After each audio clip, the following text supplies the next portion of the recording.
pursuit of passionate love is one of the strongest motivations in human beings. The need to feel loved is so important that when people feel they have lost a source of love, the pain can be almost unbearable. One can lose passion in a number of ways, for instance, when one's partner falls in love with somebody else. But that is not the only way to lose love. You can experience a loss of love when your partner has not even left, sometimes even when they are still sleeping beside you. The passion is gone and the lovers grieve over its loss. Why does this happen? When a couple is unhappy, or when they feel they are just going through the motions, there is usually something in the relationship that is restricting self-expression and passion. In this film, Working with Husband and Wife, Robbins will resolve one of the most common problems that prevent couples from living the life they deserve. The film also offers practical strategies for improving your communication with your loved ones. Most of us during the course of our lives will experience in some form the loss of love and the loss of passion. If you were ever caught in a situation where you were damned if you do, damned if you don't, you will learn a great deal from this film. Our story begins in the Gold Coast of Australia during a week-long Anthony Robbins Leadership Conference of about 2,000 participants. Those attending are Fortune 500 executives, college students, entrepreneurs, homemakers, and professional people from all over the world. During this conference, Robbins typically calls upon those participants who are experiencing the most serious life challenges. In this case, he asked for those who were experiencing suicidal thoughts. As Robbins deals with someone who is considering suicide, he illustrates practical methods anybody can use to resolve conflicts, problems, and restrictions. In this case, Robbins calls on a young Australian woman, Karen, who is so unhappy in her marriage that she has attempted suicide to get out of it. Robbins will begin by assessing Karen's situation. He will then call the husband who lives nearby, asking him to come to the conference in order to resolve their problem. So why don't we start with this lady right here?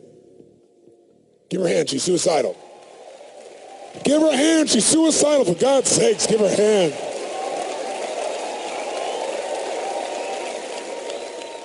What's your name? Where are you from?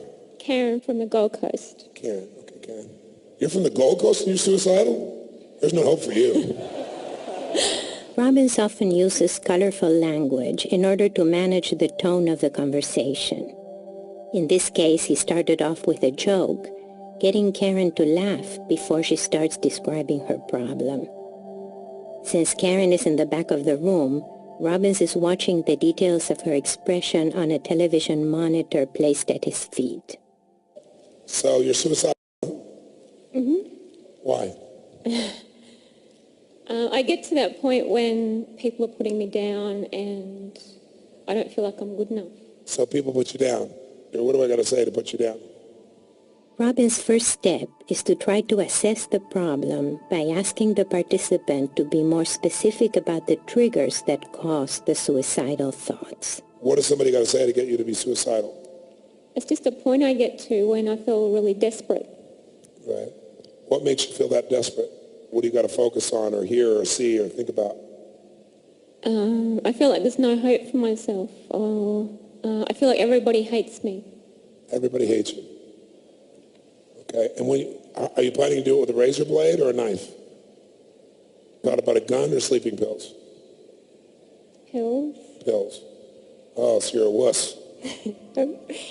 Robbins inquires about the method of suicide in order to find out how much she has actually planned. He calls her a wuss in order to join with her in an affectionate way that makes her laugh. Doctor. At this point, he discovers that provoking her is a way of bringing her to a happier Mike Jr., state. and we call him MJ. married? And my son brought him over, and Do you love MJ your at that husband? time was about 14 months old. don't And Mike know had him on his hip, and you know how a baby Does will he love straddle you? the hip, and Mike came in, he was holding the Well, why little don't you know guy, if you love him or and not? Mike and I were talking, and in college, Mike was a debate I champ, feel so like he's the one same of the things we do for person he fun was is we when I take a met him. topic and take Is the he opposite abusive to you? sides and just go at No, it. but my And so we first were having a really good debate, and he was holding So little this one MJ. Now, my son has an how's he arm different? movement that he uses when he He's debates that he totally likes to use to opposite, intimidate. to the point He where goes like I'm this the one big that's arm trying to movement. take And little control. MJ, he's watching Dad, But are you watching telling him Grandma, what to watching do because Dad, you like watching to tell him Grandma. what to do And when because he it makes you figures feel out that we're certain? Or all are you telling him through, what to gets do a big because grin there's on no his other face and choice? goes, It makes me feel certain. and Mike said, Does oh, it make you feel Mom. significant to tell him what to do? I said, welcome to parenthood, son. At the time I'm doing He is it, yes, going but to learn afterwards more I feel about bad. how to act Yes. and live in this Karen world by has your just words and presented your her actions central than problem. anything else that goes She is on unhappy with out her there husband in the because he world. is not who he Leading used to by be. example. You In see, her the word worldview, is there has been a congruity. reversal of power. When you walk your talk, She implies that he should be you know what? making When the you walk your talk, decisions, and she everybody is wins. unhappy feeling And when you forced to don't, make decisions for him. unfortunately, everybody loses. She describes him as the I think that opposite a of her leader first today needs to husband, who start was each morning. abusive. Before you start your Now work, Robbins say to inquires yourself, about her what message purpose am I in going to life send today by in my order to discover example? what motivates What her. message am I So what's sending life to the about? people What's that are life going to supposed to be follow about? me Life and is try about to what? help Why are we them here? to be the best that they can be, leading happy? by example. Now, So since also, you're what do we total want to failure at focus that, on? you We might as well want to not be here. focus on continuing the professionalism that you have What all has to brought happen for you to to be your happy? industry through this designation. Continuing professionalism. So if you don't know what it takes Always to to be be happy, as and that's good what as you you have to can be here, then maybe you're not happy How just many because of you you don't have rules to ever be happy. ridden with what Would I you would like to call hear a some rules? Because I've professional met so many people taxi around the cab world who have driver? different rules for happiness. Would you like to hear Have some? you? I'll tell you, in my city where I live, Here's one San sample. Francisco, everything is Man who built came to a up. As you seminar, probably know, there's no real very, estate very and nothing's successful built man from out, the it's United built up. States in business and our financial front terms. door Very is famous 56 person. steps from the street. Very well-loved And the bad person news by a is, large when I number of call a people, taxi primarily cab because he's driver to also a take me out to the philanthropist. airport to go He's off one of those and people speak always, or even though whatever, he's so busy, always finds time for things. they drive up, they in his see those community, which steps, is a they're very not large coming up community, those he is 56 very steps. They respected. pull up in the He's an driveway athlete as downstairs well. and He they runs just marathons. honk He the runs these horn. businesses. And I have to He drive makes my about bags $4 down. million a year I got in up the early US. one morning. I was He going has across the 5 country, children. early flight. His I wife called, loves him and dearly. they said, well, Cab will be there I in a asked few him, minutes. are you It wasn't successful just as a a few joke? minutes. It And he was said, no. instantaneous. Bam, the front And when he said doorbell no, rang. at And I first I said to thought he Bill, I was said, honey, tongue-in-cheek who kidding, could be and then here I so realized he fast? was For heaven's serious. sakes, it's so So I asked early. him this question: And I went to the what top of the has 56 to steps. happen I opened in the order front for you to door. feel There was a man successful? standing there. He said I a was lot of shocked to see things. anybody. And let me tell I you said, what he that's looked obvious. like. Gentlemen, What do you has to remember happen for you to feel when there was successful? a You know what he time said? that you used to He like to said, wear well, what we call I have to never get frustrated with my leisure kids. suits? And he's got 5 of them. What's his chance of getting frustrated? Green. The law of averages, going to Big be fat frustrated with wide him, yes tie, or too no? short, couldn't tuck You in better his believe trousers. it. I A said, little okay, what Irish else cap has on to his happen head for and you a to feel smile successful? from ear to ear. He And says, he I said, have good to have morning. 10% I'm here body to take fat, you to and the I'm at airport. 11. I said, you're my cab driver. He said, True I am story. indeed. Do you have any bags? What else has to happen for you to be successful? He said, I have to make at least $5 million a year. And he makes $4 million. He actually makes usually $6 million because he gets bonuses, but bonuses don't count. Because it's only the money that's absolutely guaranteed that counts. What else has to happen? He says, well, I have to be in a position that I don't travel so much, and his business requires it. So as you listen to this whole thing, here's a man who should be totally feeling successful, but most people stand up to feels miserable. Now, I asked another man in the room who everybody liked because he was the life of the party. He's just a crazy mofo. And I said, sir, I said, are you successful? And he stood up and he said, of course. And I said, what has to happen for you to know you're successful? He says, I have to wake up, stand up, look down, and see that I'm above ground.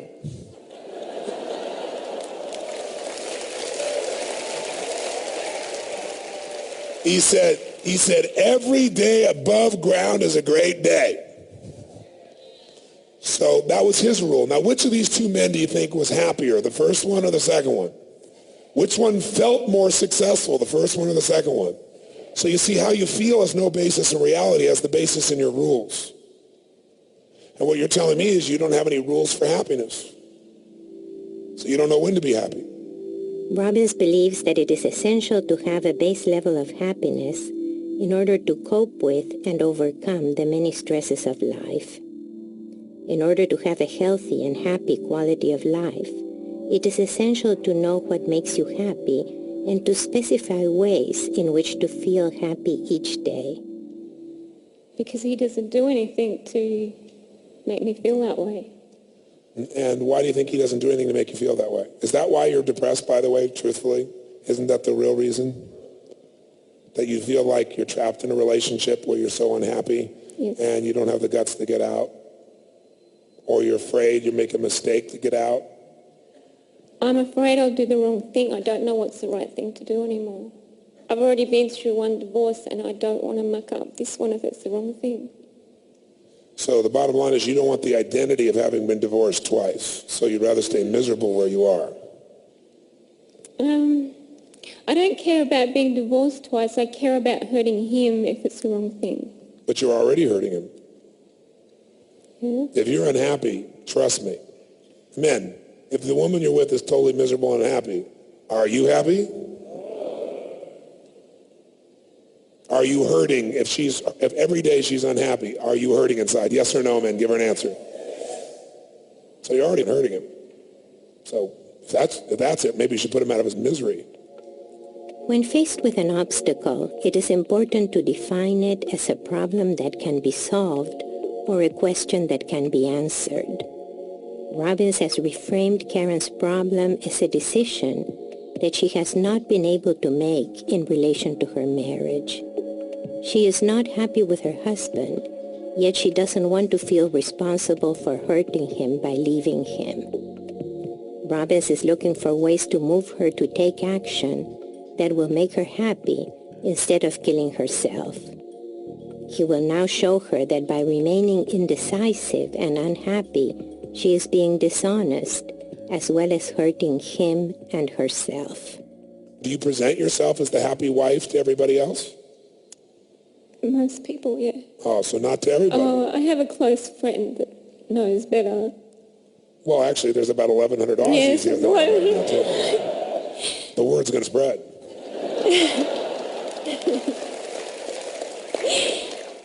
There's a network here like you can't believe. But generally, yes, I do pretend otherwise. So you pretend that you're happy? Mm-hmm. Yes, I see. Could you do that for me right now? Show me the pretend I'm happy thing. I'm not depressed, I'm happy. I'm actually happy. Yeah. Don't be looking for an Academy Award, okay? Do you really think people buy this shit? Mm-hmm. Well, okay, so everybody knows you're unhappy already then, don't they? Not just your friends, other people know too, don't they? Even if they don't say anything. Can you see it in their eyes that they know you're unhappy? Okay, so why are you acting like something you're not when everybody knows the truth? Karen has been coping with her unhappiness by pretending to others that she is not unhappy, thinking that they would therefore think well of her. This way of coping is not helpful. Robbins makes this clear by reversing her logic, stating that people think poorly about her because she's pretending to be happy instead of doing something to resolve her situation. What does your husband think about your state? You guys talk about this at all? We never talk about anything. Does he know you're depressed? Yes. Yes. Do you tell him that you're depressed? I didn't tell him that. One of your people told him that. Is he here? No. Oh. One of my people? I have people now? Yes. Who are my people? One of the people that rang me after UPW. Oh, I see. So one of those people told him that you're depressed. Does he know you're suicidal? Yes, they told him. You kind of smiled at that moment. You just did it again. Isn't that interesting? Robbins has identified an incongruity between Karen's verbal and nonverbal communication.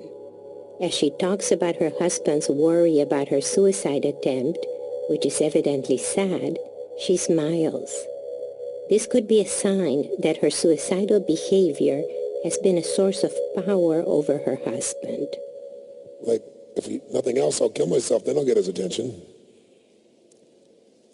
Of course, you really aren't suicidal, because if you're suicidal, you've already killed yourself, because it's not a complex task. Especially if you're going to do it with pills. You could have done that easily. All you do is pop them, they're here, and you're dead. Now you live on the other side, and you get to have pain like you never thought of. But that's what scares me because I have tried. You have tried. Oh, come on. No, I did. Tried? How hard is it to kill yourself? Don't tell me you're that stupid. No, I did take them. You did take what? The pills. How many? About 3 bottles. And what happened? While I was unconscious, I got up and I was thrashing all over the house and somebody heard me. Shit. I wonder why, even you had 3 bottles of pills, you would get up and thrash around. I don't know. I don't remember it at all.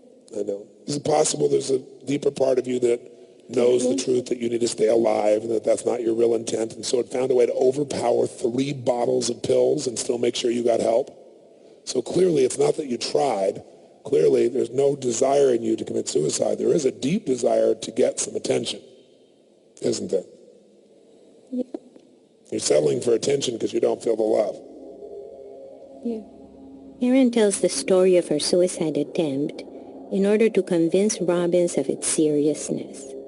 Instead of acknowledging her wish to die, Robbins recasts the story from the point of view of her desire to live. She thrashed around even while unconscious, and so expressed her wish to live, which Robbins elevates above her desire to die. By saying that what she really wants is attention, he defines a problem that can be solved. Once she admits the need for attention, he carries the logic a step further, saying that she's willing to settle for attention when what she really wants is love. Immediately, he takes the conversation back to her husband. So why didn't your husband come here? We couldn't afford for us both to come. Okay. So he sent you, Yep. hoping you'd get fixed. Yep. So I'm supposed to fix you, and then you can go back and he can go about doing his business and stuff. Yep. What if I fix you and you leave him? Well, I've told him that might happen. Oh. So if suicide doesn't get him, threatening to leave him might. Boy, we got all kinds of weapons, don't we? Oh, look at that big smile. Yeah. For somebody who's not very gutsy, we got some pretty good-sized knives. Yeah. Karen stood up like someone who had no options and therefore had to kill herself. Now she acknowledges her sources of power and the option of leaving her husband. However, she is still reluctant to make a decision. It is possible that she is afraid of the consequences for her husband. Robbins will ask about that now. So what did he say when you said he might get fixed and leave him? He's upset. He doesn't know what to do. Let's get him on the phone. Do you want him to come down here? Do you want him on the phone? Yeah, that's fine. I want to sort it out with him. I need to sort this out. If you'd already sorted all this out with him, what would you be doing? Staying or leaving? Tell me the truth. You know the answer. Don't tell me you don't know. If you'd gone through and you sorted all this out and we had all this discussion and it was all done, what would you be doing? Would you be staying or leaving, honestly? I still don't know whether to leave him or not. Say again? I still don't know whether to leave him or not. So you know that you would be willing to try to commit suicide but not leave him? Robin suspects that Karen really wants to leave her husband. He asks her to make a guess about what she will decide at the end of the conversation, but she is unable to guess. Robbins alleviates her dilemma by offering ways she could leave the marriage without feeling that she is hurting her husband by doing so. Right now, you have no intimacy with him, I assume. You guys don't make love, do you? When's the last time you guys made love? I can't remember. A long time ago. Well, then why don't you just leave and be friends, because that's all you are. I mean, if you have a friendship, do you have a friendship? Yes. Well, then why don't you end this marriage and have the friendship, because that's what you have. There's no intimacy between you. The only difference between the person you marry, you don't marry somebody just to have as a business partner or a friend. You can have lots of friends. He can be a great friend for you. But you're dead inside. I guess I haven't because I wanted to know if the problem was me or us. You want to know if the problem was you or what? Me or us. Right. And if it's me and I can fix it, I will. Oh, you will? Okay, well, let me just tell you, the problem's you. Because you're not telling the truth and you're not being yourself. And let me tell you, the problem's us. Meaning he's not being himself and telling the truth either, is he? No. So everybody wants to figure out whose problem it is. Whose problem it is it's your problem. And if he was here, I'd be telling him it's his problem. Because you're both you have two people you have no relationship because neither one of you is being yourself. So you both have these relationships with these fake people that you're pretending to be. So the fake people have sort of a relationship. I guess they're roommates. Robbins has now defined the problem as both Karen and her husband lying to themselves and to each other, pretending to be something they are not. His goal will be to get the truth about their feelings. How would you characterize the relationship? Well, like you said, we're just friends. We're just